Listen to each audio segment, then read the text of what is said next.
अस्सलाम वालेकुम नाज़रीन, प्रोग्राम अज दी गल नाल मैं हाँ तुहाडा मेज़बान शाहिद सकनैन लग। मीडिया रिपोर्ट्स के मुताबिक ईरान के दारुल हुकूमत तहरान उत्ते अमरीका ते इसराइल वालों शदीद फजाई हमले किए गए जिन्होंने जंग शुरू होने तो बाद दारुल हुकूमत उत्ते होने वाले सब तो वड्डियां बंबारियां शुमार किया जा रहा है। रात के वक्त दसिया जा रहा है कि लड़ाका हथियारे जड़े ने उन्होंने निचली प्रवास करते हुए शहर के मुख्तलिफ इलाकों उत्ते दर्जना भारी बम जड़ा है वो गिराए ने, जिसके नतीजे कई जोरदार धमाके भी सुनने चाहिए। शहरियों में खौफ ते हिरास फैल गया। ऐनी शाहिदी ने दस रहे हैं कि धमाकों की शिद्दत इन्नी ज़्यादा सी कि इमारतां ते खिड़कियां तक लरस गई सन, जेड़े कि जड़ा है जिहदी वजह तो बहुत सारे लोग अपने घरों महफूज हिस्सों या बाथरूम जड़ा है छुप के उन्होंने पनाह ली। दूजे पासे ईरान के पासदारान इनकलाब ने ऐलान किया है कि उन्होंने ऑपरेशन वादा सादिक 4 के तहत अमरीका ते इसराइल के खिलाफ हमलों की नवी लहर जड़ा वो भी शुरू कर दी है। ईरानी हुकाम के मुताबिक इस ऑपरेशन की 37वीं जड़ा है लहर दौरान तकरीबन 3 घंटे मुसलसल इन्होंने मिसाइल फायर किए हैं। ईरान का दावा है कि इन हमले इराक के शहर एरबिल, बहरैन मौजूद अमरीकी बहरिया के 5th फ्लीट के हैडकुआटर ते इसराइल के शहर तल अवीव फौजी मराकज़ को निशाना बनाया गया।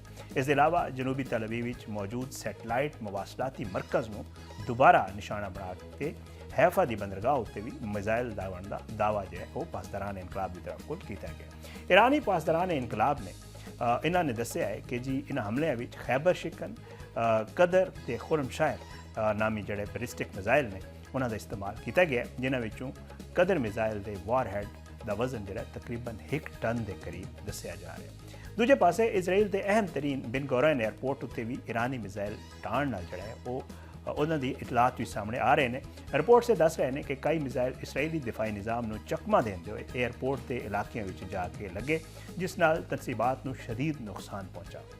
इस दौरान लिबनान तो किए गए एक हमले में इसराइली फौज के जोड़े कम्यूनिकेशन सिस्टम ने उन्होंने शदीद नुकसान पहुँचे और जिथे 2 इसराइली एहलकारां दे जख्मी होने के इतलात भी आ रहे हैं। दूजे पासे अमरीकी सेंट्रल कमांड सेंटकॉम का यह कहना है कि अपनाए हुरमज़ के करीब कार्रवाई करते हुए ईरानी माइन्स विछाण वालियां जड़ा है उन्हें 16 कश्तियों तबाह कर दिता है। अमरीकी हुकाम के मुताबिक ये कश्तियां खलीजी पानी बारूदी सुरंगा विच आ रही सन और उन्होंने इस कोशिश को नाकाम बनाया गया। इधर अमरीकी सदर डोनाल्ड ट्रंप ने ईरान उत्ते हमलों के फैसले बारे एक अहम बयान देते हुए यह कहा कि उन्होंने इस इकदाम वाल उन्होंने करीबी मुशीरा ने मायल किया। उन्होंने मुताबिक मुज़ाकरात कर स्टीव विटकॉफ, मुशीर जैरेड क्रिश्नर ते वज़ीर दिफा पैट हैग्स ते मुशावरत तो बाद उन्होंने यकीन हो गया सी कि ईरान अमरीका उत्ते मुमकिन हमला कर सकता है और उसकी तैयारी कर रहा है। इस जंग दौरान अमरीकी फौज को भी काबिल जिक्र जड़ा है और नुकसान पहुँचने दियाँ इतलात सामने आ रही ने।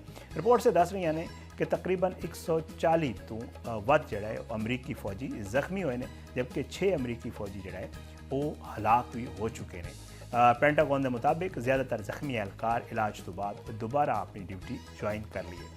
अमरीकी न्यूज़ वैबसाइट एक्सियोस ने दावा किया है कि अमरीका ईरान के जोहरी मवाद उत्ते कब्जा करने लई हुण स्पैशल फोर्सेस भेजने के इम्कान उत्ते भी गौर कर रहा है। रिपोर्ट से दस रही ने कि अमरीका ते इसराइल ईरान के तकरीबन जड़ा है वो 450 किलोग्राम जड़ा 60% अफजूदा यूरेनियम है उन्होंने अपने कंट्रोल लैन लई जड़ा है वो मनसूबे उत्ते गलबात उत्थे हो रही है कि जो माहिरीन के मुताबिक इस यूरेनियम को चंद हफ्ते में हथियारों के दूजे दर्जे तक अफजूदा किया जा सकता है। ईरान ये कम कर सकता है। तजियाकार दस रहे हैं कि अगर अमरीकी या इसराइली अफवाज ईरान की सरजमीन उत्ते जाके जेर जमीन जोरी तनसीबात तक पहुँचने की कोशिश करदियां ने तो यह तनाज़ा एक वड्डी इलाकाई जंग विच बदल सकता है, जिसके असरात पूरे मशरक वस्ता बल्कि आलमी मीशत के तेल के मंडियां तक महसूस किए जाएंगे।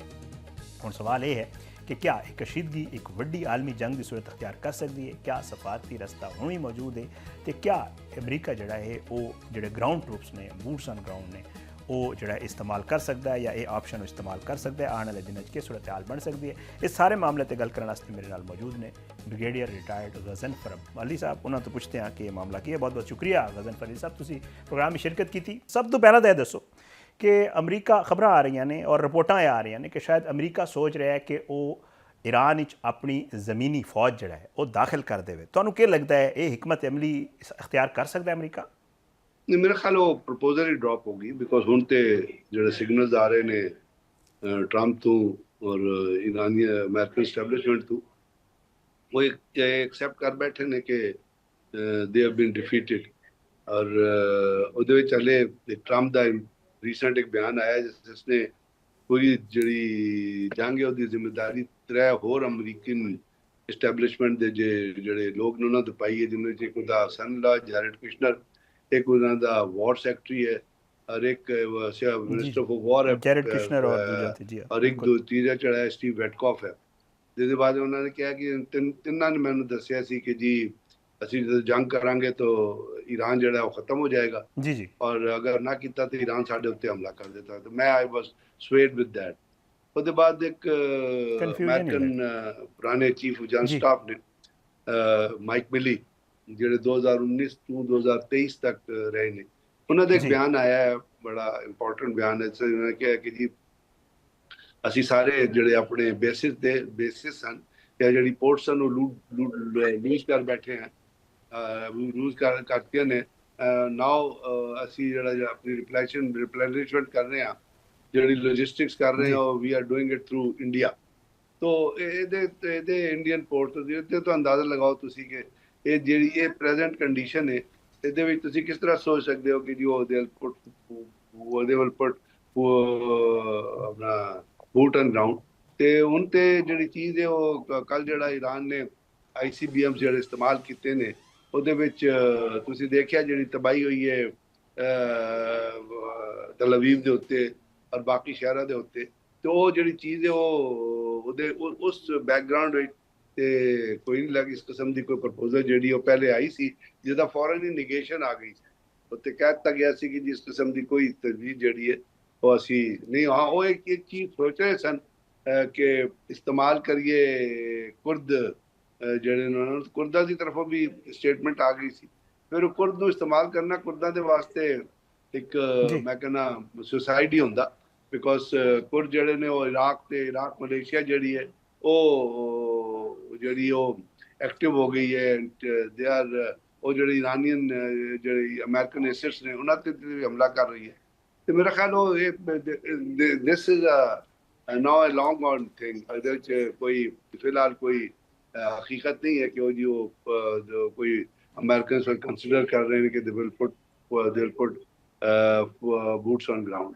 अच्छा सर, अगर खुदा न खास्ता कोई ऐसी सिचुएशन पैदा होती है, क्योंकि कहा जा रहा है कि जी वो यूरेनियम ਜਿਹੜੀ ਅਫਜ਼ੂਦਾ ਇੱਕ ਮਿਕਦਾਰ ਪਈ ਹੈ ਉਹਨੂੰ ਹਾਸਿਲ ਕਰਨ ਵਾਸਤੇ ਕੋਸ਼ਿਸ਼ ਕਰਨਗੇ ਇਸ ਤਰ੍ਹਾਂ ਦੀ ਕੋਈ ਅਗਰ ਕੋਈ ਸਿਚੁਏਸ਼ਨ ਬਣਦੀ ਤੇ ਕੀ ਲੱਗਦਾ ਕਿ ਇੱਥੇ ਜਿਹੜੀ ਸਾਡੀ ਮਸ਼ਰਕ ਵਸਤਾ ਦੀ ਜਿਹੜੀ ਸਿਕਿਉਰਿਟੀ ਹੈ ਉਹਦੇ ਉੱਤੇ ਕੀ ਅਸਰ ਪੈ ਸਕਦਾ ਇਸ ਸਾਰੇ ਮਾਮਲੇ ਦਾ? ਉਹ ਮਸ਼ਰਕ ਵਸਤਾ ਦੀ ਸਿਕਿਉਰਿਟੀ ਦੇ ਇਸ ਦੇ ਬਗੈਰ ਹੀ ਖਰਾਬ ਹੋ ਗਈ ਨਾ। ਉਹ ਤੇ ਅਲੱਗ ਪ੍ਰਪੋਜ਼ਲ ਹੈ ਨਾ, ਦੈਟਸ ਅ ਡਿਫਰੈਂਟ ਥਿੰਗ। ਉਹ ਤੇ ਯੂਰੇਨੀਅਮ ਇਹਦੇ ਚ ਕੋਈ ਉੱਥੇ ਯੂਰੇਨੀਅਮ ਕੋਈ ਖਿਲੌਣਾ ਤੇ ਹੈ ਨਹੀਂ ਜਿਹੜਾ ਰੇੜੀ ਦੇ ਉੱਤੇ ਰੱਖਿਆ ਹੈ ਉਹ ਚੁੱਕ ਕੇ ਲੈ ਜਾਣਗੇ। ਯੂਰੇਨੀਅਮ ਨੂੰ ਚੁੱਕਣ ਵਾਸਤੇ ਕੀ ਚੀਜ਼ਾਂ ਚਾਹੀਦੀਆਂ ਨੇ। ਪਰ ਤੁਸੀਂ ਈਰਾਨ ਦਾ ਰਿਐਕਸ਼ਨ ਵੇਖਿਆ, ਈਰਾਨ ਦੇ ਵਿੱਚ ਬੜੀ ਇਫੈਕਟਿਵ IRGC ਹੈ, ਪਾਸਦਾਰਾਂ ਨੇ, ਇਨਕਲਾਬ ਨੇ। ਔਰ ਈਰਾਨ ਦੀ ਜਿਓਗ੍ਰਾਫੀ ਨੂੰ ਵੇਖੋ, ਈਰਾਨ ਦੀ ਜਿਓਗ੍ਰਾਫੀ ਜਿਹੜੀ ਹੈ ਉਹ ਇਸ ਕਿਸਮ ਦੀ ਵੈਂਚਰਸ ਦੀ ਇਜਾਜ਼ਤ ਨਹੀਂ ਦੇ ਰਹੀ। ਇਸ ਤੋਂ ਪਹਿਲੇ ਇੱਕ ਦਫਾ ਅਮਰੀਕਾ ਨੇ ਲੈਂਡ ਕੀਤਾ ਸੀ ਡੈਜ਼ਰਟ ਵਿੱਚ, 2 ਹੈਲੀਕਾਪਟਰ ਗਿਰ ਗਏ ਸਨ ਤੇ ਉੱਥੋਂ ਵਾਪਸ ਜਾਣਾ ਪਿਆ ਸੀ। ਔਰ ਉਹ ਜਿੱਧਰ ਤੱਕ ਮਸ਼ਰਕ ਵਸਤਾ ਦੀ ਸਿਕਿਉਰਿਟੀ ਤਾਲੁਕ ਹੈ ਉਹ ਤਾਂ ਆਲਰੇਡੀ ਰਪਚਰ ਹੈ। ਸਾਰੇ ਬੇਸਿਸ ਤੇ ਅਮਰੀਕਾ ਨੇ ਹਮਲਾ ਕਰਤਾ। ਟੂਰਿਜ਼ਮ ਬਿਲਕੁਲ ਬੰਦ ਹੈ, ਦੁਬਈ ਬਲੌਕ ਹੋਇਆ ਹੈ, UAE ਬਲੌਕ ਹੋਇਆ ਹੈ। ਉਹਨਾਂ ਦੇ ਉੱਤੇ ਜਿਹੜਾ ਉਹਨਾਂ ਦਾ ਸਰਵੇਲੈਂਸ ਸਿਸਟਮ ਸੀ, ਜਿਹੜੇ ਰਡਾਰ ਲੱਗੇ ਸਨ $1.1 ਬਿਲੀਅਨ ਦੇ ਅਲ ਅਦੀਦ 에ਅਰਬੇਸ ਦੇ ਉੱਤੇ, ਉਹ ਇਰਾਨੀਆਂ ਨੇ ਤਬਾਹ ਕਰ ਦਿੱਤੇ ਨੇ। ਉਹਦੇ ਬਾਅਦ ਕੀ ਹੋਇਆ, ਹੁਣ UAE ਨੇ ਰਿਕੁਐਸਟ ਕੀਤੀ ਸੀ ਆਸਟ੍ਰੇਲੀਆ ਨੂੰ ਕਿ ਸਾਨੂੰ ਜੇ ਸਰਵੇਲੈਂਸ ਵਾਸਤੇ ਕੋਈ ਐਸੈਟ ਚਾਹੀਦੇ ਨੇ। ਤੇ ਉਹਨਾਂ ਨੇ ਹੁਣ ਆਪਣਾ ਇੱਕ 에ਅਰਕ੍ਰਾਫਟ ਕੈਰੀਅਰ ਹੈ ਉਹ ਇਜ਼ਰਾਈਲ ਨੇ ਉਹ ਆਸਟ੍ਰੇਲੀਆ ਨੇ ਡਾਇਵਰਟ ਕੀਤਾ, ਭੇਜਿਆ ਹੈ ਜਿਹੜਾ UAE ਦਾ ਪ੍ਰੈਜ਼ੀਡੈਂਟ ਦੇ ਉਸਦੀ ਰਿਕੁਐਸਟ ਦੇ ਉੱਤੇ। ਔਰ ਉਹ ਜਹਾਜ਼ ਜਿਹੜਾ ਉਹ ਨਾਰਥੋਪ ਗਰੂਮਨ ਰਡਾਰ ਜਿਹੜਾ ਉਹ ਕੈਰੀ ਕਰਦਾ। ਤੇ ਉਹਦਾ ਮਕਸਦ ਇਹ ਹੈ ਕਿ ਉਹ ਕਿਉਂਕਿ ਅਮਰੀਕਨ ਰਡਾਰ ਖਤਮ ਹੋ ਗਏ ਨੇ ਔਰ ਜਿਹੜਾ ਖਲੀਜੀ ਮਮਾਲਿਕ ਦੇ ਉੱਤੇ ਜਿਹੜਾ ਪ੍ਰੋਟੈਕਸ਼ਨ ਸੀ, ਜਿਹੜੀ ਸ਼ੀਲਡ ਸੀ, ਉਹ ਖਤਮ ਹੋ ਗਈ ਤੇ ਉਹ ਤੇ ਸਿਕਿਉਰਿਟੀ ਉਹਨਾਂ ਦੀ ਆਲਰੇਡੀ ਰਪਚਰ ਹੋਈ ਹੋਈ ਹੈ। They are just fighting. ਔਰ ਜੋ ਇਕਨੋਮਿਕ ਪ੍ਰੈਸ਼ਰ ਜਿਹੜਾ ਉਹਨਾਂ ਦੇ ਉੱਤੇ ਆ ਰਿਹਾ, ਜਿਸ ਤਰ੍ਹਾਂ ਲੋਕ ਦੁਬਈ ਤੋਂ ਨਸ ਰਹੇ ਨੇ, ਛੱਡ ਕੇ ਜਾ ਰਹੇ ਨੇ, ਜਾਂ ਪਰ ਬੇਸਿਕਲੀ 에ਅਰਲਾਈਨ ਜਿਹੜੀਆਂ ਨੇ ਉਹ ਗਰਾਊਂਡ ਹੋਈਆਂ ਨੇ। ਹੁਣ ਇਤਿਹਾਦ ਨੇ ਕੋਈ ਕਤਰ 에ਅਰਲਾਈਨ ਨੇ ਕੋਈ 4-5 ਫਲਾਈਟਾਂ ਸ਼ੁਰੂ ਕੀਤੀਆਂ ਨੇ। ਉਹ ਵੀ ਉਹ ਕਹਿ ਰਹੇ ਨੇ ਅਸੀਂ ਉਹਨਾਂ ਜਗ੍ਹਾ ਤੇ ਜਾ ਰਹੇ ਹਾਂ ਜਿੱਥੋਂ ਅਸੀਂ ਲੋਕਾਂ ਨੂੰ ਵਾਪਸ ਲੈ ਕੇ ਆਉਣਾ। ਬ੍ਰਿਗੇਡੀਅਰ ਗਜ਼ਨਫਰ ਸਾਹਿਬ ਨਾਲ ਹੀ ਰਹਿਣਾ, ਇੱਕ ਛੋਟਾ ਜਿਹਾ ਬ੍ਰੇਕ ਲੈਣਾ, ਬ੍ਰੇਕ ਦੇ ਬਾਅਦ ਵਾਪਸ ਆਵਾਂਗੇ, ਕੁਝ ਮਜ਼ੀਦ ਮਾਮਲਾਤ ਤੇ ਗੱਲ ਕਰਾਂਗੇ।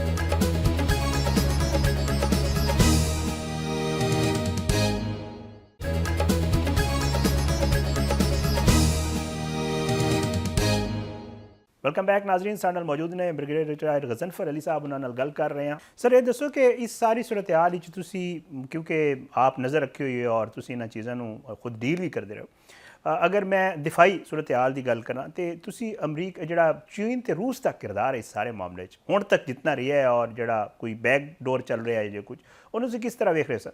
ਜੀ ਚੀਨ ਔਰ ਰੂਸ ਦਾ ਬੜਾ ਇਫੈਕਟਿਵ ਕਰਦਾ, ਬੜਾ ਮੌਸਰ ਕਿਰਦਾਰ ਹੈ। ਤੁਸੀਂ ਜਿਹੜੀ ਐਕੂਰੇਸੀ ਵੇਖ ਰਹੇ ਹੋ, ਜਿਹੜੀ ਇਰਾਨੀਅਨ ਮਿਜ਼ਾਈਲ ਦੇ ਵਿੱਚ ਜਿਹੜੀ ਐਕੂਰੇਸੀ ਤੁਹਾਨੂੰ ਨਜ਼ਰ ਆ ਰਹੀ ਹੈ, ਔਰ ਜਿਸ ਤਰ੍ਹਾਂ ਪਿਨ ਪੁਆਇੰਟ ਟਾਰਗੇਟਸ ਨੂੰ ਜਿਸ ਤਰ੍ਹਾਂ ਹਿੱਟ ਕਰ ਰਹੇ ਨੇ, ਸਰਵੇਲੈਂਸ ਜਿਸ ਤਰ੍ਹਾਂ ਬਿਹਤਰ ਨਜ਼ਰ ਆ ਰਹੀ ਹੈ, ਜਿਸ ਤਰ੍ਹਾਂ ਜਿਹੜੇ ਡਰੋਨਸ ਨੇ ਉਹਦੀ ਟੈਕਨੋਲੋਜੀ ਵੇਖੋ, ਮਿਜ਼ਾਈਲ ਜਿਸ ਤਰ੍ਹਾਂ ਇਸਤੇਮਾਲ ਹੋ ਰਹੇ ਨੇ, ਉਹਦੇ ਵਿੱਚ ਸਾਰੀ ਬਹੁਤ ਜ਼ਿਆਦਾ ਚਾਈਨਾ ਦੀ ਇਨਪੁਟ ਹੈ, ਰੂਸ ਦੀ ਇਨਪੁਟ ਹੈ। ਔਰ ਜਿਸ ਤਰ੍ਹਾਂ ਐਂਟੀਸ਼ਿਪ ਮਿਜ਼ਾਈਲ ਰੂਸ ਨੇ ਦਿੱਤੇ ਨੇ, ਫਿਰ ਈਰਾਨ ਦੇ ਕੋਲ ਕੋਈ 5000 to 10,000 ਦੇ ਦਰਮਿਆਨ ਜਿਹੜੀਆਂ ਨੇ ਉਹ ਲੈਂਡ ਸੀ ਮਾਈਨਸ ਨੇ, ਅਗਰ ਉਹ ਉਹਨਾਂ ਨੇ ਕਿੱਥੇ ਲਾਤੀਆਂ ਸਟੇਟ ਆਫ ਹੋਰਮਜ਼ ਨੂੰ ਕੰਟਰੋਲ ਕਰਨ ਵਾਸਤੇ, ਜਾਂ ਕਿਸੇ ਅਮਰੀਕਾ ਜਿਹੜਾ ਕਹਿ ਰਹੀ ਸੀ ਅਸੀਂ ਆਪਣੇ ਜਹਾਜ਼ ਲੈ ਕੇ ਆਵਾਂਗੇ ਜਿਹੜੇ ਪ੍ਰੋਟੈਕਸ਼ਨ ਦੇਵਣਗੇ ਸਾਡੇ ਜਹਾਜ਼ਾਂ ਨੂੰ ਚੰਗੀ, ਤੇ ਕਿੱਥੇ ਉਹਨਾਂ ਨੇ ਮਾਈਨਸ ਲਾਤੀਆਂ ਤੇ ਅਗਲੇ 6 ਮਹੀਨੇ ਤੇ ਫਿਰ ਮਾਈਨਸ ਨੂੰ ਕੱਢਣ ਨੂੰ ਲੱਗ ਜਾਣਗੇ। ਫਿਰ ਜਿਹੜਾ ਅਮਰੀਕਨ ਨੇਵੀ ਦਾ ਨੁਕਸਾਨ ਹੋਏਗਾ ਉਹ ਤੁਸੀਂ ਦੇਖ ਲੈਣਾ। ਹੁਣ ਦੇਖੋ ਨਾ ਕਿੱਥੇ 에ਅਰਕ੍ਰਾਫਟ ਕੈਰੀਅਰ ਕਿੱਥੇ ਜਿਹੜਾ ਲੈ ਕੇ ਆਏ ਸਨ, ਖਲਤਾ ਹੋਇਆ ਸੀ ਜਿਸ ਤੋਂ ਫਾਇਰ ਹੋ ਰਿਹਾ ਸੀ, ਉਹ 에ਅਰਕ੍ਰਾਫਟ ਕੈਰੀਅਰ ਕਿੱਥੇ ਚਲਾ ਗਿਆ? ਤੁਹਾਨੂੰ ਨਜ਼ਰ ਆ ਰਿਹਾ ਡਿਸਟਰੋਇਰਸ ਕਿੱਥੇ ਚਲੇ ਗਏ ਨੇ? 5th ਫਲੀਟ ਦਾ ਕੀ ਹਾਲ ਹੈ? 5th ਫਲੀਟ ਦੀ ਕੀ ਕੰਡੀਸ਼ਨ ਹੈ ਜਿਹੜਾ ਬੈਰੀਅਨ ਵਿੱਚ ਸੀ? ਔਰ ਕੱਲ ਹਾਈਫਾ ਦੇ ਉੱਤੇ ਜਿਹੜਾ ਈਰਾਨ ਨੇ ਹਮਲਾ ਕੀਤਾ ਹੈ, ਫਿਰ ਖਬਰ ਆ ਰਹੀ ਹੈ, ਰਿਲੀਜ਼ ਹੋ ਰਹੀ ਹੈ, ਰਸ਼ੀਆ ਨੇ ਰਿਲੀਜ਼ ਕੀਤੀ ਹੈ ਕਿ ਜਿਹੜੀ ਡੋਨਾ ਜਿਹੜੀ ਨਿਊਕਲੀਅਰ ਸਟੇਸ਼ਨ ਹੈ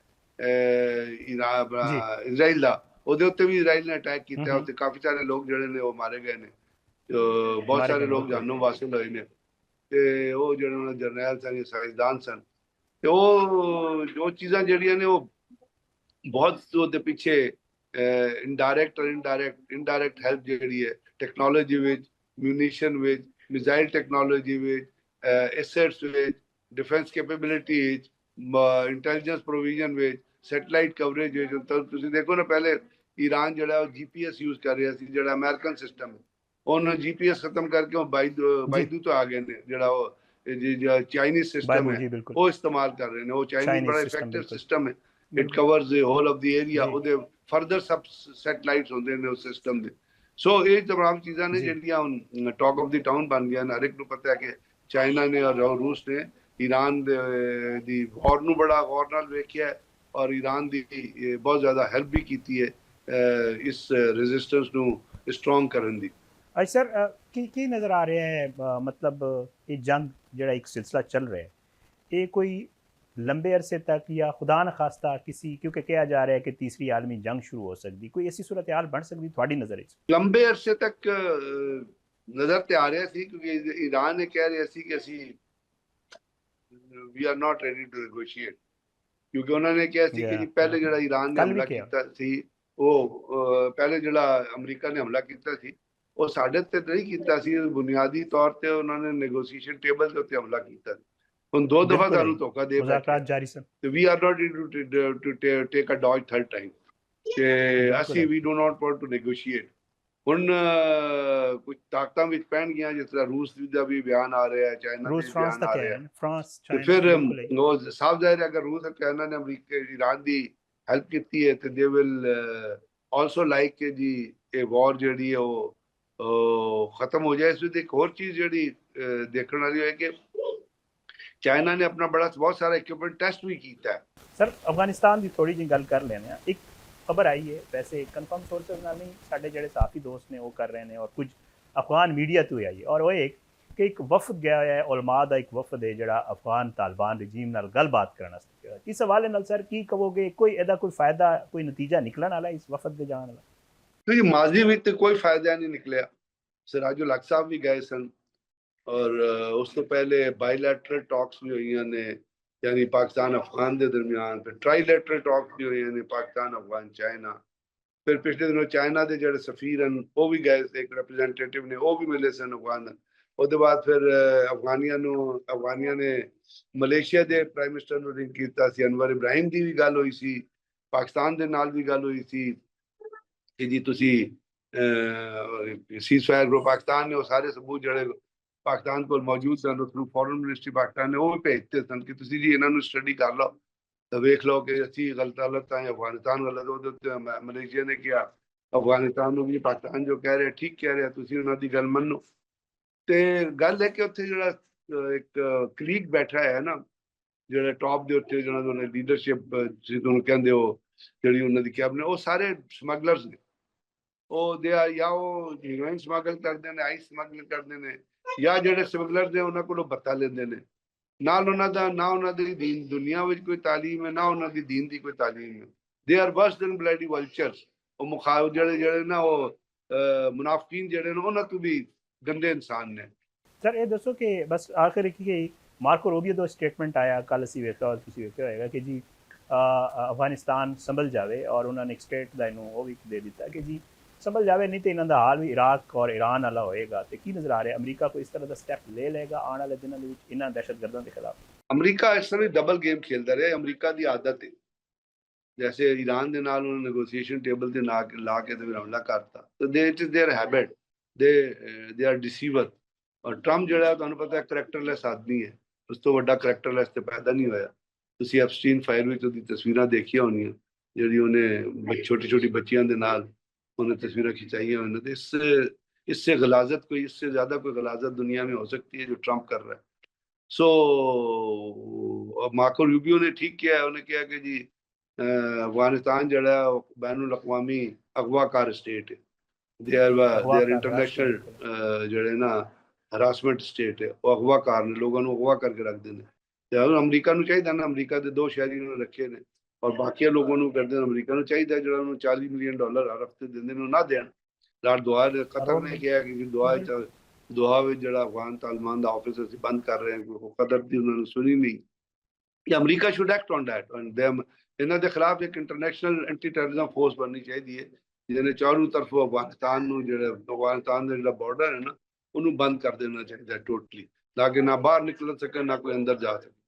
मरना ते लोगों को तो मार रहे थे, इन्हों की लीडरशिप है ये भी दफा होए, ये भी मरन तो फिर इन्होंने पता चलेगा। तो अब जो अमेरिका ने कहा वो तो ठीक कहा, मार्को रूबियो ने कहा वो भी ठीक कहा, बट उसके बाद कोई अमल होता है नहीं होता ये देखते हैं। इंतजार करना। बहुत बहुत शुक्रिया ब्रिगेडियर रिटायर्ड गजनफर अली साहब साडे नाल मौजूद सन, गल कर रहे पाक अफगानिस्तान और ईरान अमरीका तलफात के हवाले नाल। प्रोग्राम की छोटा जिहा ब्रेक शामिल करने, ब्रेक के बाद वापस आवांगे कुछ मजीद मामला।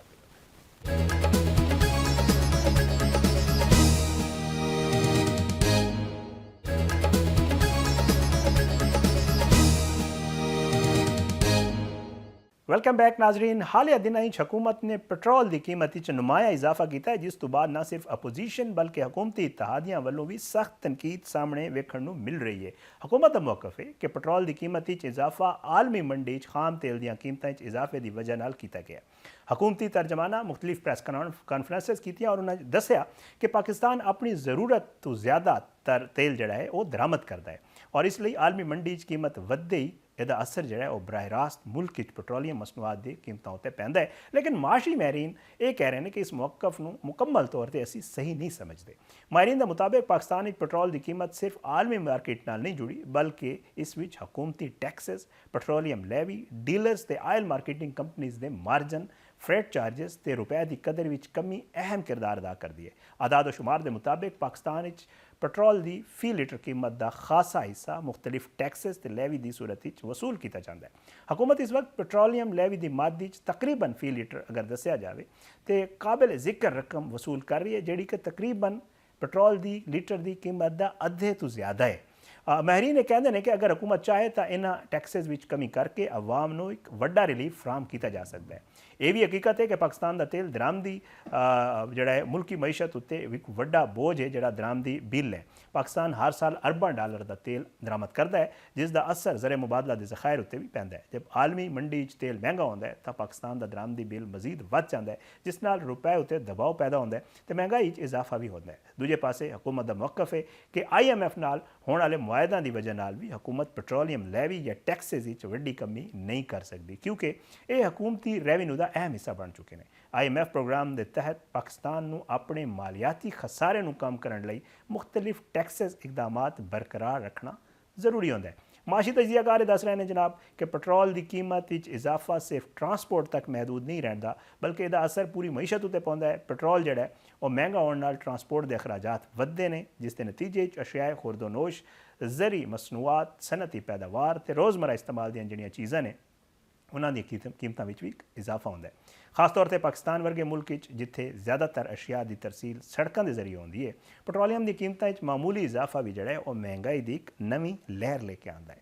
ਅਪੋਜੀਸ਼ਨ ਜਮਾਤਾਂ ਦਾ ਕਹਿਣਾ ਹੈ ਕਿ ਹਕੂਮਤ ਆਲਮੀ ਮੰਡੀ ਨੂੰ ਜਵਾਜ਼ ਬਣਾ ਕੇ ਆਵਾਮ ਉੱਤੇ ਟੈਕਸ ਦਾ ਬੋਝ ਮੁੰਤਕਿਲ ਕਰ ਰਹੀ ਹੈ। ਅਪੋਜੀਸ਼ਨ ਦੇ ਮੁਤਾਬਿਕ ਅਗਰ ਹਕੂਮਤ ਚਾਹੇ ਤਾਂ ਪੈਟਰੋਲੀਅਮ ਲੈਵੀ ਤੇ ਦੀਗਰ ਟੈਕਸਿਸ ਕਮ ਕਰਕੇ ਆਵਾਮ ਨੂੰ ਇੱਕ ਵੱਡਾ ਰਿਲੀਫ ਦੇ ਸਕਦੀ ਹੈ। ਦੂਜੇ ਪਾਸੇ ਵੇਖਿਆ ਜਾਵੇ ਤਾਂ ਹਕੂਮਤ ਦਾ ਮੌਕਫ ਇਹ ਹੈ ਕਿ ਮੌਜੂਦਾ ਮਾਸ਼ੀ ਹਾਲਾਤ ਵਿੱਚ ਪੈਟਰੋਲੀਅਮ ਕੀਮਤਾਂ ਵਿੱਚ ਵੱਡੀ ਕਮੀ ਕਰਨਾ ਜਿਹੜਾ ਸਾਡੇ ਵਾਸਤੇ ਮੁਮਕਿਨ ਨਹੀਂ, ਕਿਉਂ ਜੋ ਇਸ ਨਾਲ ਮਾਲੀਆਤੀ ਖਸਾਰਾ ਮਜ਼ੀਦ ਵੱਧ ਸਕਦਾ ਹੈ ਤੇ IMF ਪ੍ਰੋਗਰਾਮ ਵੀ ਇਹਦੇ ਨਾਲ ਮੁਤਾਸਰ ਹੋ ਸਕਦਾ ਹੈ। ਔਰ ਮਹਿਰੀਨ ਇਹ ਕਹਿ ਰਹੇ ਨੇ ਕਿ ਪਾਕਿਸਤਾਨ ਨੂੰ ਤਵੀਲ ਮੁੱਦਤੀ ਬੁਨਿਆਦਾਂ ਉੱਤੇ ਤਵਾਨਾਈ ਦੀ ਪਾਲਿਸੀ ਤਬਦੀਲ ਕਰਨ ਦੀ ਲੋੜ ਹੈ। ਅਗਰ ਮੁਲਕ ਮੁਤਬਾਦਲ ਜ਼ਰਾਏ ਦੇ ਤਵਾਨਾਈ ਦੇ ਮੁਤਬਾਦਲ ਜ਼ਰਾਏ, ਪਬਲਿਕ ਟਰਾਂਸਪੋਰਟ ਸਿਸਟਮ ਤੇ ਮਕਾਮੀ ਤਵਾਨਾਈ ਮਨਸੂਬਿਆਂ ਉੱਤੇ ਜ਼ਿਆਦਾ ਸਰਮਾਇਆਕਾਰੀ ਕਰੇ ਤਾਂ ਮੁਸਤਕਬਲ ਵਿੱਚ ਪੈਟਰੋਲ ਦਰਾਮਦਾਤ ਉੱਤੇ ਇਨਸਾਰ ਕੰਮ ਕੀਤਾ ਜਾ ਸਕਦਾ ਹੈ। ਇਸ ਸੂਰਤ ਹਾਲ ਵਿੱਚ ਅਸੂਲ ਇਹ ਹੈ ਕਿ ਪੈਟਰੋਲ ਦੀ ਕੀਮਤ ਵਿੱਚ ਹਾਲੀਆ ਇਜ਼ਾਫਾ ਵਾਕਈ ਆਲਮੀ ਮੰਡੀ ਦੀ ਮਜਬੂਰੀ ਹੈ ਜਾਂ ਇਸ ਵਿੱਚ ਹਕੂਮਤੀ ਮਾਲੀਆਤੀ ਪਾਲਿਸੀ ਦਾ ਕੋਈ ਵੱਡਾ ਕਿਰਦਾਰ ਹੈ। ਤੇ ਸਭ ਤੋਂ ਅਹਿਮ ਸਵਾਲ ਹੈ ਕਿ ਆਮ ਸ਼ਹਿਰੀ ਨੂੰ ਇਸ ਵੱਧਦੀ ਹੋਈ ਮਹਿੰਗਾਈ ਤੋਂ ਬਚਾਉਣ ਲਈ ਹਕੂਮਤ ਕੀ ਇਕਦਾਮਾਤ ਕਰ ਰਹੀ ਹੈ। ਇਹਨਾਂ ਸਾਰੇ ਸਵਾਲਾਂ ਤੇ ਗੁਫ਼ਤਗੂ ਕਰਨ ਲਈ ਮੇਰੇ ਨਾਲ ਮੌਜੂਦ ਨੇ ਜਨਾਬ ਇਰਸ਼ਾਦ ਅੰਸਾਰੀ ਸਾਹਿਬ, ਸੀਨੀਅਰ ਸਾਡੇ ਜਿਹੜੇ ਕੋਰਸਪੋਂਡੈਂਟ ਨੇ, ਔਰ ਨਾਲ ਜਿਹੜੇ ਮਈਸ਼ਤ ਦੇ ਮਾਮਲਾਤ ਨੇ ਉਹਨਾਂ ਤੇ ਗਹਿਰੀ ਨਜ਼ਰ ਹੈ। ਬਹੁਤ ਬਹੁਤ ਸ਼ੁਕਰੀਆ ਇਰਸ਼ਾਦ ਅੰਸਾਰੀ ਸਾਹਿਬ, ਤੁਸੀਂ ਪ੍ਰੋਗਰਾਮ ਵਿੱਚ ਸ਼ਿਰਕਤ ਕੀਤੀ। ਸਭ ਤੋਂ ਪਹਿਲਾਂ ਸਰ ਇਹ ਦੱਸ ਦਿਓ ਕਿ ਹਕੂਮਤ, ਤੁਸੀਂ ਵੀ ਸੁਣ ਰਹੇ ਹੋ, ਅਸੀਂ ਵੀ ਕਹਿ ਰਹੇ ਹਾਂ, ਕੀਮਤ ਵਧਾ ਦਿੱਤੀ ਔਰ ਕਹਿ ਰਹੇ ਜੀ ਆਲਮੀ ਮੰਡੀ 'ਚ ਕੀਮਤ ਕਿਉਂਕਿ ਵਧੀ ਹੈ। ਇੱਕ ਤਾਂ ਲੋਕ ਕਹਿ ਰਹੇ ਨੇ ਕਿ ਜੀ ਮੁਨਾਫਾ ਕਮਾਇਆ ਗਿਆ, ਔਰ ਦੂਜਾ ਇਹ ਦੱਸੋ ਕਿ ਆਲਮੀ ਮੰਡੀ 'ਚ ਤਾਂ ਕੀਮਤ ਵਧੀ ਹੈ, ਫਿਰ ਕਮ ਹੀ ਹੋ ਗਈ ਹੈ ਨਾ, ਉੱਤੇ ਗਈ ਫਿਰ ਥੱਲੇ ਆ ਗਈ, ਤੇ ਕੀ ਨਜ਼ਰ ਆ ਰਿਹਾ ਜਿਹੜਾ ਦਾਅਵਾ ਕੀਤਾ ਜਾ ਰਿਹਾ ਹੈ ਕਿ ਜੀ ਸਾਡੇ 'ਤੇ ਬੜੀ ਪਰੇਸ਼ਾਨੀ ਹੈ ਔਰ ਆਲਮੀ ਮੰਡੀ ਤੋਂ ਵੇਖ ਕੇ ਅਸੀਂ ਕਰ ਰਹੇ ਹਾਂ, ਔਰ ਇਹਦੇ 'ਚ ਕਿੰਨੀ ਹਕੀਕਤ ਤੁਹਾਨੂੰ ਕੀ ਨਜ਼ਰ ਆ ਰਹੀ? ਬਿਸਮਿਲ੍ਲਾਹਿਰ ਰਹਿਮਾਨ ਰਹੀਮ। ਅੱਛਾ, ਇੱਕ ਤਾਂ ਮੈਂ ਤੁਹਾਨੂੰ ਦੱਸਾਂ, ਜਿਹੜੀ ਤੁਸੀਂ ਕਹਿ ਰਹੇ ਹੋ ਨਾ ਕਿ ਅਸੂਲੀ ਤੌਰ 'ਤੇ ਠੀਕ ਹੈ, ਠੀਕ ਹੈ, ਪੂਰੀ ਦੁਨੀਆ ਦੇ ਵਿੱਚ ਇੰਝ ਹੀ ਹੈ ਕਿ ਜ਼ਾਹਿਰ ਸਰਵਾਈਵ ਨਹੀਂ ਕਰ ਸਕਦੇ। ਅਗਰ ਤੁਸੀਂ ਇੰਟਰਨੈਸ਼ਨਲ ਮਾਰਕੀਟ ਦੇ ਵਿੱਚ ਕੀਮਤਾਂ ਵੱਧ ਰਹੀਆਂ, ਤੁਸੀਂ ਨਹੀਂ ਵਧਾਓਗੇ, ਠੀਕ ਹੈ, ਤੇ ਤੁਹਾਡੀ ਇਕਨੋਮੀ ਕੋਲੈਪਸ ਦੀ ਤਰਫ ਚਲੀ ਜਾਏਗੀ। ਔਰ ਪਹਿਲੇ ਅਸੀਂ ਇੱਕ ਦੋ ਮਰਤਬਾ ਇਹ ਗਲਤੀਆਂ ਕੀਤੀਆਂ ਨੇ, ਠੀਕ ਹੈ, ਇਸ ਹੱਦ ਤੱਕ ਅਸੂਲੀ ਤੌਰ 'ਤੇ ਅਸੀਂ ਇਤਫਾਕ ਕਰਦੇ ਹਾਂ, ਠੀਕ ਹੈ। ਲੇਕਿਨ ਜਿਹੜਾ ਮਸਲਾ ਪੈਦਾ ਹੁੰਦਾ ਨਾ, ਜੇ ਸ਼ੁਰੂ ਹੁੰਦਾ, ਉਹ ਨੀਅਤ ਤੋਂ ਸ਼ੁਰੂ ਹੁੰਦਾ, ਠੀਕ। ਹਮੇਸ਼ਾ ਹੋਣਾ ਹੀ ਚਾਹੀਦਾ ਹੈ ਕਿ ਜਿਹੜਾ ਇੱਕ ਤੁਸੀਂ ਅਸੂਲ ਵਜ਼ਾ ਕਰਦੇ ਹੋ ਉਹ ਫਾਰ ਐਵਰ ਹੋਣਾ ਚਾਹੀਦਾ, ਜਾਂ ਉਹ ਜਿਸ ਅਰਸੇ ਲਈ ਔਰ ਜਿਸ ਪੀਰੀਅਡ ਲਈ ਤੁਸੀਂ ਤੈਅ ਕਰਦੇ ਹੋ ਉਸ ਕਮ ਅਜ਼ ਕਮ ਉਸ ਪੀਰੀਅਡ ਤੱਕ ਉਸ ਨੂੰ ਲਾਗੂ ਰਹਿਣਾ ਚਾਹੀਦਾ, ਠੀਕ ਹੈ। ਹੁਣ ਤੁਸੀਂ 15 ਦਿਨ ਕੀਮਤਾਂ ਦਾ ਫਾਰਮੂਲਾ ਤੈਅ ਕੀਤਾ ਪਹਿਲੇ ਹੁੰਦਾ ਇਹ ਹੈ ਕਿ ਜਿਸ ਵਕਤ ਇਸ ਤਰ੍ਹਾਂ ਦੀ ਕੋਈ ਸਿਚੁਏਸ਼ਨ ਹੁੰਦੀ ਹੈ ਕਿ ਜਦੋਂ ਕੋਈ ਪੈਨਿਕ ਹੋਵੇ ਜਾਂ ਕੋਈ ਸਮਝ ਆਏ ਕਿ ਕੋਈ ਤੇਲ ਵੱਧ ਰਿਹਾ, ਤਾਂ ਫਿਰ ਤੁਸੀਂ ਉਸ ਨੂੰ ਯਕਦਮ ਫਾਰਮੂਲੇ ਨੂੰ ਚੇਂਜ ਕਰ ਦਿੰਦੇ ਹੋ। ਸਮਝ ਆ ਗਈ। ਇਸੇ ਤਰ੍ਹਾਂ ਜਦੋਂ ਆਵਾਮ ਨੂੰ ਕੋਈ ਰਿਲੀਫ ਮਿਲਣਾ ਹੁੰਦਾ, ਉਸ ਦੀ ਉਮੀਦ ਪੈਦਾ ਹੁੰਦੀ ਹੈ, ਤੇ ਫਿਰ ਤੁਸੀਂ ਫਾਰਮੂਲਾ ਚੇਂਜ ਕਰ ਦਿੰਦੇ ਹੋ। ਉਸ ਦੀ ਵਜ੍ਹਾ ਤੋਂ ਟਰਸਟ ਦਾ ਜਿਹੜਾ ਹੈ ਨਾ ਉਹ ਡੈਫਿਸਿਟ ਹੋ ਜਾਂਦਾ, ਠੀਕ ਹੈ।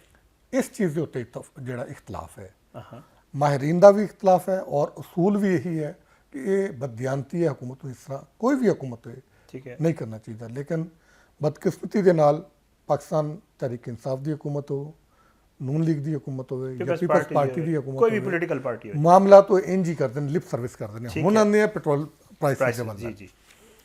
ਦੇਖੋ, ਇਹ ਜਿਹੜੀਆਂ ਪ੍ਰਾਈਸਿਸ ਵਧਾਈਆਂ ਗਈਆਂ ਨੇ, ਗਵਰਨਮੈਂਟ ਇਹ ਕਹਿੰਦੀ ਹੈ ਕਿ ਅਸੀਂ ਚੂँਕਿ ਹਾਈ ਸਪੀਡ ਡੀਜ਼ਲ ਜਿਹੜਾ ਸੀ ਉਹ ਕੋਈ 80 ਰੁਪੀਸ ਪਰ ਲੀਟਰ ਦੀ ਉਹਦੀ ਆ ਰਹੀ ਸੀ ਕੈਲਕੂਲੇਸ਼ਨ, ਜੀ, ਤੇ ਅਸੀਂ ਉਸ ਨੂੰ ਡਾਊਨ ਕੀਤਾ ਹੈ, ਤੇ ਇਸ ਵਾਸਤੇ ਉਹਦੀ ਲੇਵੀ ਜਿਹੜੀ ਕਮ ਕੀਤੀ, ਤੇ ਪੈਟਰੋਲ ਦੀ ਲੇਵੀ ਅਸੀਂ ਵਧਾ ਕੇ ਪੈਟਰੋਲ ਅਸੀਂ 55 ਰੁਪਏ ਕਰ ਦਿੱਤਾ, ਠੀਕ ਹੈ।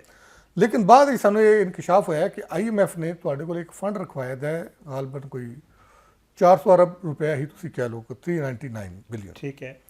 ਔਰ ਉਹ ਫੰਡ ਇਸ ਤਰ੍ਹਾਂ ਦੀ ਕੋਈ ਐਮਰਜੈਂਸੀ ਸਿਚੁਏਸ਼ਨ ਜਿਸ ਤਰ੍ਹਾਂ ਕੋਵਿਡ ਦੀ ਪੈਦਾ ਹੋਈ ਸੀ, ਉਸ ਕਿਸਮ ਦੀ ਸਿਚੁਏਸ਼ਨ ਲਈ ਰੱਖਿਆ ਸੀ, ਔਰ ਤੁਸੀਂ ਯੂਜ਼ ਕਰ ਸਕਦੇ ਹੋ ਫॉर ਰਿਲੀਫ, ਆਵਾਮ ਨੂੰ ਰਿਲੀਫ ਦੇਣਾ। ਕਿ ਅਗਰ ਕੋਈ ਐਸੀ ਸਿਚੁਏਸ਼ਨ ਹੋ ਜਾਏ ਤੇ ਤੁਸੀਂ ਬਜਾਏ ਇਸ ਦੇ ਕਿ ਤੁਸੀਂ ਰੈਵਨਿਊ ਤੇ ਕੱਟ ਲਗਾਓ, ਬਜਾਏ ਇਸ ਦੇ ਕਿ ਤੁਸੀਂ ਡਿਵੈਲਪਮੈਂਟ ਤੇ ਕੱਟ ਲਗਾਓ, ਬਜਾਏ ਇਸ ਦੇ ਕਿ ਤੁਸੀਂ ਕਿਸੇ ਗਰੀਬ ਤਬਕੇ ਦੇ ਉੱਤੇ ਬੋਝ ਪਾਓ, ਤੇ ਤੁਸੀਂ ਇਸ ਫੰਡ ਨੂੰ ਇੱਕ ਸਰਟਨ ਲਿਮਟ ਤੱਕ ਇੱਕ ਸ਼ਫਾਫ ਤਰੀਕੇ ਨਾਲ ਯੂਟਿਲਾਈਜ਼ ਕਰ ਲਓ। ਠੀਕ ਹੈ।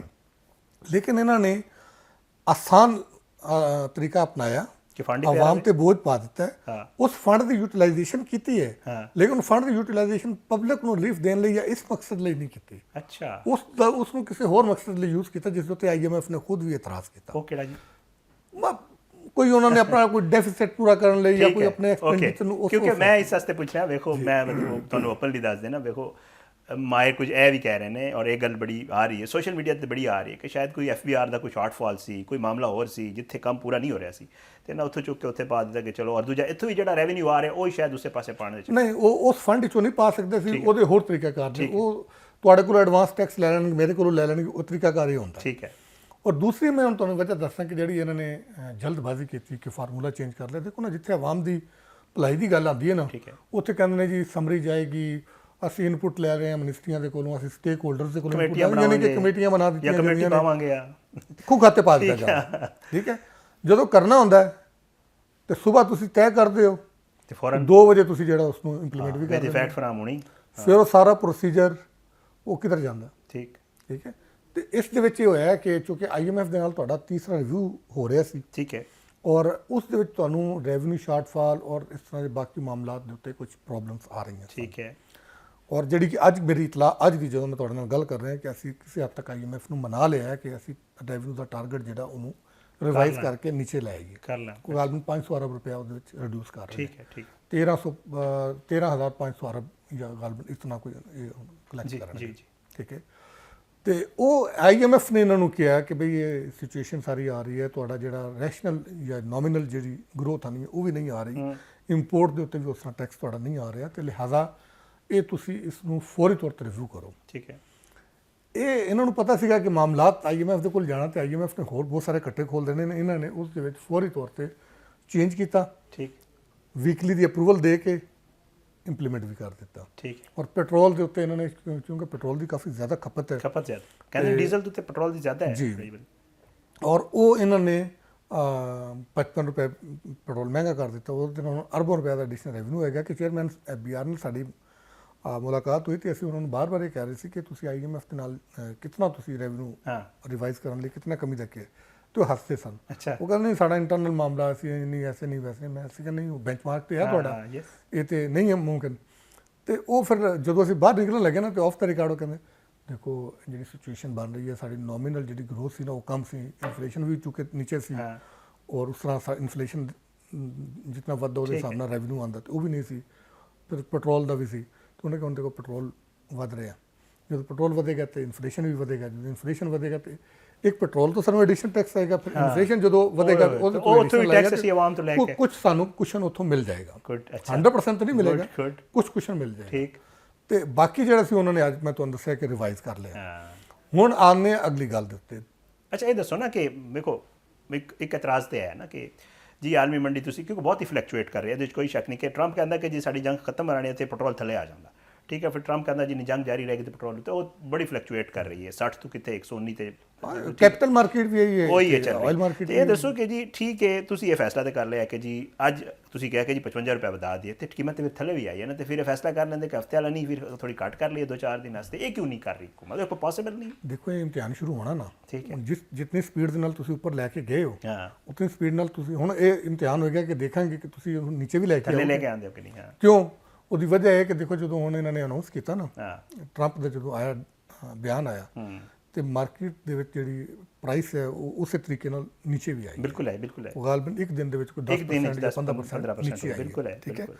ਔਰ ਅਗਰ ਇਹ ਸਟੇਬਿਲਿਟੀ ਆ ਜਾਂਦੀ ਹੈ, ਡੈਫੀਨਿਟਲੀ ਪ੍ਰਾਈਸਿਸ ਨੀਚੇ ਆਣਗੀਆਂ। ਠੀਕ ਹੈ। ਔਰ ਅਗਰ ਪ੍ਰਾਈਸਿਸ ਨੀਚੇ ਆਉਂਦੀਆਂ ਨੇ ਤਾਂ ਫਿਰ ਹਕੂਮਤ ਨੂੰ ਉਸੇ ਹਿਸਾਬ ਦੇ ਨਾਲ ਪ੍ਰਾਈਸਿਸ ਨੂੰ ਵਾਪਸ ਆਪਣੀ ਜਗ੍ਹਾ ਲੈ ਆਉਣਾ ਪਵੇਗਾ। ਲੇਕਿਨ ਮੈਂ ਅਗੇਨ ਐਂਡ ਅਗੇਨ ਅਸੀਂ ਹਰ ਪ੍ਰੋਗਰਾਮ ਦੇ ਵਿੱਚ ਕਹਿੰਦੇ ਆ ਪਤਾ ਨਹੀਂ ਸਾਡੇ ਹਰ ਲੈਵਲ ਦੇ ਉੱਤੇ ਬੇਇੱਜ਼ਤੀ ਆ ਗਈ ਹੈ ਕਿ ਉਹ ਵੀ ਸੁਣਦੇ ਨੇ ਜਾਂ ਸਾਡੀ ਆਵਾਜ਼ਾਂ ਦੇ ਵਿੱਚ ਅਸਰ ਨਹੀਂ ਰਿਹਾ, ਜਾਂ ਆਵਾਮ ਦਾ ਅਸੀਂ ਨਾਮ ਤੇ ਲੈਂਦੇ ਹਾਂ ਕਿ ਅਸੀਂ ਆਵਾਮ ਦਾ ਮੈਂਡੇਟ ਹੈ, ਅਸੀਂ ਆਵਾਮੀ ਨੁਮਾਇੰਦੇ ਹਾਂ, ਜਾਂ ਸ਼ਾਇਦ ਆਵਾਮ ਦੀ ਉਸ ਤਰ੍ਹਾਂ ਨੁਮਾਇੰਦਗੀ ਨਹੀਂ ਹੈ। ਉਹਨਾਂ ਨੂੰ ਵੀ ਪਤਾ ਕਿ ਅਸੀਂ ਤੇ ਆਵਾਮ ਦੇ ਅਸਲ ਵੋਟਾਂ ਦੇ ਨਾਲ ਨਹੀਂ ਆਉਂਦੇ। ਉਹ ਕਹਿੰਦੇ ਨੇ ਵੈਸੇ ਪ੍ਰੋਗਰਾਮਾਂ 'ਚ ਕਹਿੰਦੇ, ਸਾਡੇ ਪ੍ਰੋਗਰਾਮਾਂ 'ਚ ਕਹਿੰਦੇ ਨੇ ਕਿ ਸਾਨੂੰ ਪਤਾ ਹੈ ਜੀ। ਫਿਰ ਸ਼ਾਇਦ ਇਹੀ ਵਜ੍ਹਾ ਹੈ ਫਿਰ ਕਿ ਉਹਨਾਂ ਦੇ ਕੰਨ ਦੇ ਉੱਤੇ ਜੂੰ ਨਹੀਂ ਰਿੰਗਦੀ। ਕੁਝ ਦੇਖੋ ਨਾ ਪੈਟਰੋਲ ਕਿੱਥੋਂ ਸ਼ੁਰੂ ਹੋਇਆ, ਹਰ ਵਾਰੀ ਅਸੀਂ ਦੇਖਦੇ ਹਾਂ ਪੈਟਰੋਲ ਦੇ ਉੱਤੇ ਇਸ ਵਕਤ ਜਿਹੜੀ ਲੇਵੀ ਹੈ ਨਾ, ਪੈਟਰੋਲੀਅਮ ਲੇਵੀ, ਉਹ ਗਲਬਨ 105 ਰੁਪਏ ਪਰ ਲੀਟਰ ਦੇ ਹਿਸਾਬ ਨਾਲ। ਇਹਦੇ ਉੱਤੇ ਤੁਸੀਂ ਆਇਲ ਮਾਰਕੀਟਿੰਗ ਕੰਪਨੀ ਦਾ ਮਾਰਜਨ, ਡੀਲਰ ਮਾਰਜਨ ਔਰ ਬਾਕੀ ਸਾਰੀਆਂ ਚੀਜ਼ਾਂ ਵੀ ਅਗਰ ਤੁਸੀਂ ਲੈ ਲਓ, ਫਿਰ ਕਲਾਈਮੇਟ ਲੇਵੀ 2.5% ਲਗਾਈ ਦੀ ਹੈ, ਉਹ ਵੀ ਤੁਸੀਂ ਕਰ ਲਓ, ਤੇ ਅੱਧੇ ਨਾਲੋਂ ਜ਼ਿਆਦਾ ਤੇ ਜਿਹੜਾ ਨਾ, ਬਲਕਿ ਅੱਧੇ ਨਹੀਂ ਹੈ, ਮੇਰਾ ਖਿਆਲ ਹੈ ਕੁਝ 60-70% ਤੇ ਇਹ ਟੈਕਸ ਇਹਨਾਂ ਦੀ ਮਦਦ ਚਲਾ ਜਾਂਦਾ। ਠੀਕ ਹੈ ਨਾ। ਤੇ ਬਾਈ ਤੁਸੀਂ ਟੈਕਸ ਵਾਸਤੇ ਕੁਝ ਤੁਸੀਂ ਦੂਸਰੇ ਰਾਸਤੇ ਇਖਤਿਆਰ ਕਰੋ ਨਾ। FBR ਨੂੰ ਤੁਸੀਂ ਦੇਖੋ। ਫਿਰ ਫਿਰ ਦੂਸਰੀ ਚੀਜ਼ ਇੱਕ ਹੀ ਸਾਈਡ ਤੇ ਤੁਸੀਂ ਰੱਖਿਆ ਤਾਂ ਕਿ ਭਾਈ ਤੁਸੀਂ अपने एक्सपेंडिचर भी कम करो ना, लिफ्ट सर्विस ना करो। प्राइम मिनिस्टर साहब ने अनाउंस किया, मैं यही सवाल करने लगा, प्राइम मिनिस्टर साहब ने अनाउंस किया, बड़ी अच्छी गल है, ठीक है, लेकिन इस उत्ते इसकी असल ਜਿਹੜੀ ਸਪਿਰਿਟ ਹੈ ਉਹਦੇ ਮੁਤਾਬਕ ਅਮਲ ਦਰਾਮਦ ਹੋਣਾ ਚਾਹੀਦਾ। ਮੈਨੂੰ ਬੜੀ ਖੁਸ਼ੀ ਹੋਈ ਕਿ 4-5 ਦਿਨ ਪਹਿਲੇ ਨਾ ਮੈਂ ਇੱਕ ਪ੍ਰੋਗਰਾਮ ਵਿੱਚ ਇਸੇ ਤਰ੍ਹਾਂ ਗੱਲ ਕਰ ਰਿਹਾ ਸੀ ਆਸਟੈਰਿਟੀ ਦੇ ਹਵਾਲੇ ਨਾਲ ਕਿ ਦੇਖੋ ਆਸਟੈਰਿਟੀ ਦੀ ਇਸ ਤਰ੍ਹਾਂ ਧੱਜੀਆਂ ਉਡਾਈਆਂ ਜਾਂਦੀਆਂ ਨਹੀਂ, ਹਰ ਕੰਮ ਆਸਟੈਰਿਟੀ ਦੇ ਨਾਮ ਤੇ ਓਵਰ ਐਕਸਪੈਂਡੀਚਰ, ਫਜ਼ੂਲ ਖਰਚੀ ਕੀਤੀ ਜਾਂਦੀ ਹੈ, ਖਜ਼ਾਨੇ ਦੇ ਉੱਤੇ ਬੋਝ ਪਾਇਆ ਜਾਂਦਾ ਤੇ ਫਿਰ ਛੁਰੀ ਚਲਾਈ ਜਾਂਦੀ ਹੈ ਛੋਟੇ ਤਬਕੇ ਦੇ ਜਿਹੜੇ ਮੁਲਾਜ਼ਮ ਹੁੰਦੇ ਆ, ਕਲਾਸ 4 ਸਾਰੇ ਖਤਮ ਕਰ ਦਿੱਤੇ ਨਾ। ਬਿਲਕੁਲ। तो भाई ਇਹਨਾਂ ਦਾ ਤੇ ਸੈਲਰੀ ਦੇ ਉੱਤੇ ਜਿਹੜੇ ਸੈਲਰੀ ਜਿਹੜਾ ਬਿੱਲ ਹੈ ਉਹਦੇ ਉੱਤੇ ਇਤਨਾ ਬੋਝ ਹੀ ਨਹੀਂ ਹੈ। ਜਿਨ੍ਹਾਂ ਦਾ ਬੋਝ ਹੈ ਉਹਨਾਂ ਨੂੰ ਤੁਸੀਂ ਮਜ਼ੀਦ ਨਵਾਜ਼ ਰਹੇ ਹੋ। ਟਰਾਂਸਪੋਰਟ ਮੋਨੀਟਾਈਜੇਸ਼ਨ ਇਹਨਾਂ ਨੇ ਸ਼ੁਰੂ ਕੀਤੀ ਸੀ, ਠੀਕ ਹੈ। ਉਹ ਟਰਾਂਸਪੋਰਟ ਮੋਨੀਟਾਈਜੇਸ਼ਨ ਦੇ ਨਾਮ ਤੇ ਇਹਨਾਂ ਨੇ ਆਪਣੀ ਸੈਲਰੀ ਦੇ ਵਿੱਚ ਬਿਊਰੋਕਰੇਟਸੀ ਨੇ ਮੰਥਲੀ ਲੱਖਾਂ ਰੁਪਏ ਦਾ ਇਜ਼ਾਫਾ ਕਰਵਾ ਲਿਆ, ਠੀਕ ਹੈ। ਗੱਡੀਆਂ ਵੀ ਇਸਤੇਮਾਲ ਕਰ ਰਹੇ ਨੇ ਉਹ, ਕੋਈ ਕਿਸੇ ਜਿਹੜੀ ਪੂਲ ਦੀਆਂ ਗੱਡੀਆਂ ਤੇ ਇਸਤੇਮਾਲ ਕਰਦੇ ਹੀ ਨੇ ਆਪਣੀ ਨਵੀਆਂ ਐਕਸ ਆਫੀਸ਼ੀਅਲ ਮੈਂਬਰ ਦੇ 10 ਇਦਾਰਿਆਂ ਦੇ ਐਕਸ ਆਫੀਸ਼ੀਅਲ ਮੈਂਬਰ ਨੇ, ਉਹਨਾਂ ਦੀਆਂ ਗੱਡੀਆਂ ਵੀ ਯੂਜ਼ ਕਰ ਰਹੇ ਨੇ, ਡਰਾਈਵਰ ਵੀ ਯੂਜ਼ ਕਰ ਰਹੇ ਨੇ। ਫਿਰ ਉਹ ਜਿਹੜੀਆਂ ਗੱਡੀਆਂ ਸਨ, ਠੀਕ ਹੈ, ਉਹ ਗੱਡੀਆਂ ਮੈਂ ਕਹਿੰਦਾ ਜੀ ਬਿਹਤਰੀਨ ਗੱਡੀਆਂ ਸਨ ਔਰ ਉਸ ਦੇ ਬਾਵਜੂਦ ਉਹਨਾਂ ਨੂੰ ਉਹਦੇ ਉੱਤੇ ਖਰਚੇ ਕਰਵਾਏ ਗਏ। ਮਤਲਬ ਟਾਇਰ ਸਹੀ ਸਨ, ਫਿਰ ਟਾਇਰ ਨਵੇਂ ਪਵਾਏ ਗਏ ਕਿਉਂਕਿ ਲੈਣੇ ਸਨ ਨਾ, ਉਹਨੇ ਪੌਨੇ ਦਾਮੋਂ ਗੱਡੀਆਂ ਫਿਰ ਉਹ ਖਰੀਦੀਆਂ, ਠੀਕ ਹੈ। ਭਾਈ ਤੁਸੀਂ ਅੱਜ ਤੱਕ ਕਿਸੇ ਨੇ ਆਡਿਟ ਕੀਤਾ ਕਿ ਟਰਾਂਸਪੋਰਟ ਮੋਨੀਟਾਈਜੇਸ਼ਨ ਅਸੀਂ ਸ਼ੁਰੂ ਕੀਤੀ ਸੀ, ਠੀਕ ਹੈ, ਉਹਦੇ ਨਾਲ ਕੀ ਇੰਪੈਕਟ ਆਇਆ, ਫਿਊਲ ਬਿੱਲ ਜਿਹੜਾ ਬਿੱਲ ਹੈ ਉਹਦੇ ਉੱਤੇ ਸਾਡਾ ਕਿਤਨਾ ਗਵਰਨਮੈਂਟ ਦਾ ਕੰਮ ਹੋਇਆ। ਮੈਂ ਤਾਂ ਕਹਿੰਦਾ ਟਰਾਂਸਪੋਰਟ ਮੋਨੀਟਾਈਜੇਸ਼ਨ ਨੂੰ ਇਹਨੂੰ ਬਿਲਕੁਲ ਖਤਮ ਕਰ ਦੇਣਾ ਚਾਹੀਦਾ, ਠੀਕ ਹੈ। ਲੋਕ ਕਹਿ ਰਹੇ ਨੇ ਸਰ, ਉਹ ਕਹਿੰਦੇ ਨੇ ਕਿ ਜੀ ਤੁਸੀਂ ਇਹ ਕਰੋ ਕਿ ਮੁਖਤਲਿਫ ਮਮਾਲਿਕ ਵਿੱਚ ਇਹ ਹੁੰਦਾ ਕਿ ਜੀ ਤੁਸੀਂ ਗੱਡੀ ਅਫਸਰ ਨੂੰ ਦੇ ਰਹੇ ਹੋ, ਉਹਨੂੰ ਕਹੋ ਕਿ ਜੀ ਇਹ ਗੱਡੀ ਤੁਹਾਡੀ ਹੋਈ ਅੱਜ ਤੋਂ ਜੀ, ਤੇ ਇਹਦਾ ਖਰਚਾ, ਇਹਦਾ ਸਾਰਾ ਕੁਝ ਤੁਸੀਂ ਆਪੇ ਹੀ ਬਰਦਾਸ਼ਤ ਕਰਨਾ, ਤੁਸੀਂ ਗੱਡੀ ਲੈ ਲਓ, ਅਸੀਂ ਤੁਹਾਡੀ ਤਨਖਾਹ ਤੋਂ ਕੁਝ ਪੈਸੇ ਕਰ। ਇਹ ਕੀ ਹੈ ਕਿ ਜੀ ਤੁਸੀਂ ਗੱਡੀ ਦੇ ਦਿੱਤੀ, ਨਾਲ ਪੈਟਰੋਲ ਹੀ ਦੇ ਰਹੇ ਹੋ, ਨਾਲ ਉਹਦੇ ਟਾਇਰ ਹੀ ਪਾ ਰਹੇ ਹੋ, ਨਾਲ ਉਹਦੀ ਬੇਗਮ ਸਾਹਿਬਾ, ਉਹਦੇ ਬੱਚੇ ਉਹ ਡਰਿਫਟਿੰਗ ਕਰ ਰਹੇ ਹੁੰਦੇ ਨੇ ਮੁੰਡੇ ਸਰਕਾਰੀ ਗੱਡੀਆਂ 'ਤੇ, ਠੀਕ ਹੈ, ਸਾਰਾ ਕੁਝ ਚੱਲ ਰਿਹਾ। ਇਹ ਤਾਂ ਹੈ। ਚਲੋ ਆਖਿਰ ਮੈਨੂੰ ਦੱਸ ਦਿਓ, ਵਜ਼ੀਰ ਆਜ਼ਮ ਸਾਹਿਬ ਨੇ ਐਲਾਨ ਕੀਤਾ, ਮੈਂ ਉਹ ਸਵਾਲ ਕਰਨਾ ਚਾਹ ਰਿਹਾ, ਤੁਸੀਂ ਆਪ ਹੀ ਗੱਲ ਕਰ ਰਹੇ। ਤੇ ਮੈਂ ਕੱਲ੍ਹ ਉਹ ਰਾਣਾ ਸਾਹਿਬ ਤੋਂ ਪੁੱਛਿਆ, ਅਹਿਸਾਨ ਅਫਜ਼ਲ ਸਾਹਿਬ ਮੇਰੇ ਪ੍ਰੋਗਰਾਮ ਵਿੱਚ ਸਨ, ਤੇ ਮੈਂ ਉਹਨਾਂ ਤੋਂ ਪੁੱਛਿਆ ਸੀ, ਮੈਂ ਸਰ ਵਜ਼ੀਰ ਸਾਹਿਬ ਨੇ ਐਲਾਨ ਕੀਤਾ, ਅਸੀਂ ਮੰਨਿਆ ਜੀ, ਬੜੀ ਜ਼ਬਰਦਸਤ ਕੰਮ ਹੋਇਆ। ਤੇ ਇਹ ਜਿਹੜੇ ਕਹਿ ਰਹੇ ਨੇ ਕਿ ਜੀ ਅਸੀਂ ਬੜੀ ਕੁਰਬਾਨੀ ਦੇ ਰਹੇ ਹਾਂ ਕਿ 2 ਦਿਨਾਂ ਦੀ ਤਨਖਾਹ ਉਹਨਾਂ ਦੇ ਦਿੱਤੀ, ਕੋਈ 25% ਇੱਕ ਕੱਟ ਲਵਾ ਲਿਆ, ਇਹ ਕਰ ਲਿਆ, ਉਹ ਕਰ ਲਿਆ।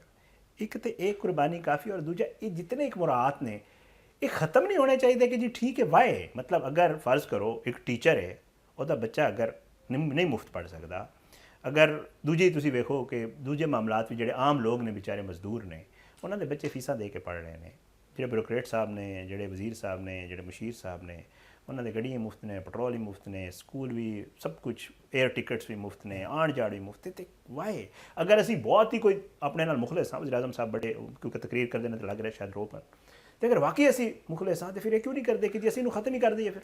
ਨਹੀਂ, ਫੁਕਤਾਨ ਹੀ ਇਖਲਾਸ ਹੈ। ਦੇਖੋ ਜਾਇਜ਼ ਜਿਹੜੇ ਮਰਾਹਤ ਨੇ ਨਾ ਉਹ ਮਿਲਣੀਆਂ ਚਾਹੀਦੀਆਂ ਨੇ, ਜਾਇਜ਼, ਠੀਕ ਹੈ, ਲੇਕਿਨ ਇਹ ਨਹੀਂ ਹੋਣਾ ਚਾਹੀਦਾ ਕਿ ਤੁਸੀਂ ਮੇਰਾ ਹੱਕ ਖਾ ਕੇ ਜਾਂ ਇੱਕ ਗਰੀਬ ਆਦਮੀ ਦਾ ਹੱਕ ਖਾ ਕੇ ਤੇ ਤੁਸੀਂ ਦੂਸਰੇ ਨੂੰ ਨਵਾਜ਼ ਦਿਓ, ਇਸ ਤਰ੍ਹਾਂ ਨਹੀਂ ਹੋਣਾ ਚਾਹੀਦਾ।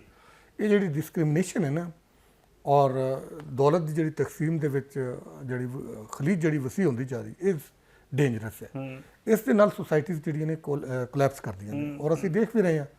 ਔਰ ਅਗਰ ਪਿਛਲੇ ਕੁਛ ਅਰਸਾ ਪਿੱਛੇ ਚਲੇ ਜਾਓ ਤਾਂ ਅੱਜ ਤੋਂ 20 ਸਾਲ ਪਹਿਲੇ ਤੇ ਤੁਹਾਨੂੰ ਇਤਨੇ ਮਸਾਇਲ ਇਸ ਤਰ੍ਹਾਂ ਦੀ ਚੀਜ਼ਾਂ ਨਜ਼ਰ ਨਹੀਂ ਆਉਂਦੀਆਂ ਸਨ, ਤੁਹਾਡੇ ਰੁਪਏ ਦੇ ਵਿੱਚ ਜਾਨ ਸੀ, ਠੀਕ ਹੈ, ਮਾਮਲਾਤ ਸਨ, ਲੇਕਿਨ ਹੁਣ ਉਸ ਤਰ੍ਹਾਂ ਨਹੀਂ ਹੈ। ਤੇ ਜਾਇਜ਼ ਜਿਹੜੀ ਮਰਾਹਤ ਨੇ, ਜਾਇਜ਼ ਜਿਹੜੀ ਸਹੂਲੀਅਤ ਨੇ ਉਹ ਦੇਣੀਆਂ ਚਾਹੀਦੀਆਂ ਨੇ। ਤੁਸੀਂ ਮਿਨਿਸਟਰੀਆਂ ਦੇ ਵਿੱਚ ਚਲੇ ਜਾਓ, ਅੱਛਾ, ਫਿਰ ਤਾਲੀ ਦੋਨਾਂ ਹੱਥਾਂ ਨਾਲ ਵੱਜਣੀ ਚਾਹੀਦੀ ਹੈ, ਦੋਨੋਂ ਸਾਈਡਾਂ ਹੋਣੀ ਚਾਹੀਦੀਆਂ। ਤੁਸੀਂ ਮਰਾਹਤ ਲੈ ਰਹੇ ਹੋ ਉਸ ਤਰੀਕੇ ਨਾਲ ਤੁਹਾਨੂੰ ਕੰਮ ਵੀ ਕਰਨਾ ਚਾਹੀਦਾ, ਤੁਸੀਂ ਆਊਟਪੁੱਟ ਤੇ ਦਿਓ ਨਾ। ਤੁਸੀਂ ਅਗਰ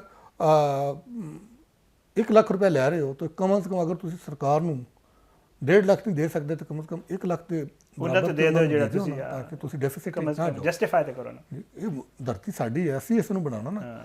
ਅਸਲ ਮੈਂ ਤੁਹਾਨੂੰ ਇੱਕ ਗੱਲ ਦੱਸਾਂ ये भी मैं बार बार कहना, लेकिन पता नहीं की वजह कि क्यों अरबाब इख्तियार इस उत्ते फोकस नहीं करते। जाहिर है साढ़े बड़े बड़े दिमाग ने, सोचते होणगे की रुकावटां ने, कोई इंटरनेशनल है की है, आई डोंट नो, कि ਜਦੋਂ तक साड़ी नेशन बिल्डिंग नहीं होएगी ना, साढ़े विच नैशनलिज्म नहीं आएगा, असीं कौम नहीं बनांगे, उस वक्त तक असीं अगे नहीं जा सकते।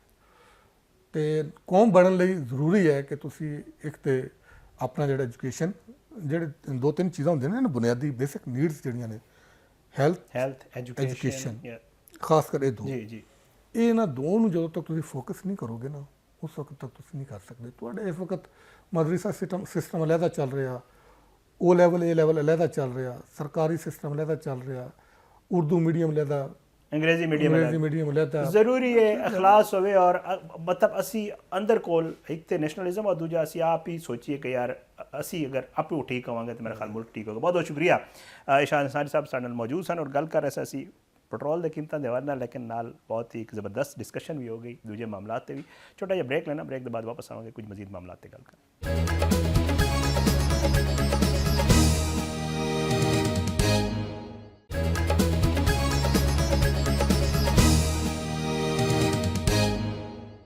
वेलकम बैक नाजरीन। तो प्रोग्राम के आखिरी हिस्से जरा गल करांगे एक बहुत ही अहम मामले ते।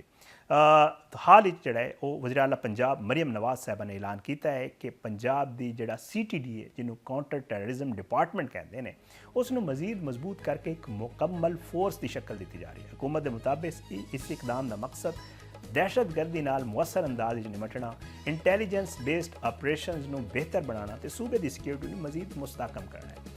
CTD बुनियादी तौर पर पंजाब पुलिस का एक खसूसी शोबा है जिसका क्याम दहशतगर्दी, शिदत पसंदी ते रियासत मुखालिफ सरगर्मियों के खिलाफ कार्रवाई लिए किया गया सी। इस इदारे का काम दहशतगर्द नैटवर्क की निशानदेही करना, खुफिया मालूमात इकट्ठी करना, दहशतगर्दी के मनसूबे नाकाम बनाना ते खतरनाक अनासर के खिलाफ कार्रवाइयाँ करना होता है। गुज़श्ता कई सालों के दौरान CTD ने मुतअद्दिद दहशतगर्दी के मनसूबे नाकाम बनावन ते कई कलदम तंजीमां के नैटवर्क तोड़न के दावे भी किए। ताहम इस इदारे नाल मुतल्लिक कुछ तनाज़ात भी जुड़े ने। माजी विच जिहड़ा है असीं वेखिया कि मुख्तलिफ मौके उत्ते इंसानी हकूक के तंजीमां ते बाज़ सियासी जमातां ने इल्ज़ाम लाया कि CTD के बाज़ ऑपरेशन जिहड़ा है वो मावराए अदालत हलाकतां उहदे विच होंदियां ने। बाज़ केसेस दी दावा किया गया कि मुकाबले मशकूक हालात विच होए। इन्हां इल्ज़ामात की बुनियाद उत्ते कई मरतबा तहकीकात का मुतालबा भी किया गया। ऐसे हालात जदों कि हुकूमत CTD नूं एक बाकायदा फोर्स की शक्ल देने जा रही है तो इस फैसले उत्ते कई सवाल भी उठ रहे हैं। तजियाकारां के मुताबिक अगर किसी इदारे के इख्तियारात इजाफा किया जाता है तो इस दे नाल एहतसाब ते निगरानी के निज़ाम नूं भी मजबूत बनाना जरूरी है ताकि किसी किस्म के इख्तियारात के गलत इस्तेमाल का खदशा पैदा न हो। हुकूमत का मौकफ है कि पंजाब नूं दहशतगर्दी, इंतहा पसंदी तो जदीद सिक्योरिटी खतरात का सामना है जिहड़ा कि पूरे पाकिस्तान नूं है, जिस दे पेश नज़र CTD नूं जदीद टैक्नोलॉजी, बेहतर तरबियत ते ज़्यादा वसाइल फराहम किए जा रहे हैं। इतलात के मुताबिक इस नई फोर्स विच जदीद इंटैलीजेंस निज़ाम, साइबर मॉनिटरिंग, तेज़ रफ्तार रेस्पॉन्स यूनिट्स ते खसूसी तरबियत याफ्ता एहलकार शामिल होंगे ताकि किसी भी मुमकिन दहशतगर्दी के खतरे नाल फौरी तौर पर निपटिया जा सके। दूजे पासे सियासी जमातां या सियासी हल्कियां वालों यह भी खदशा जाहिर किया जा रहा है कि अगर ऐसी ताकतवर इदारे उत्ते मुअस्सर निगरानी न हो तो उन्होंने सियासी मकासद लिए भी इस्तेमाल किया जा सकता है। माजी पाकिस्तान बाज़ रियासती इदारों के सियासी इस्तेमाल दी मिसालां सामने आंदियां रही ने, जिस की वजह नाल ये बहस शिद्दत अख्तियार कर गई है।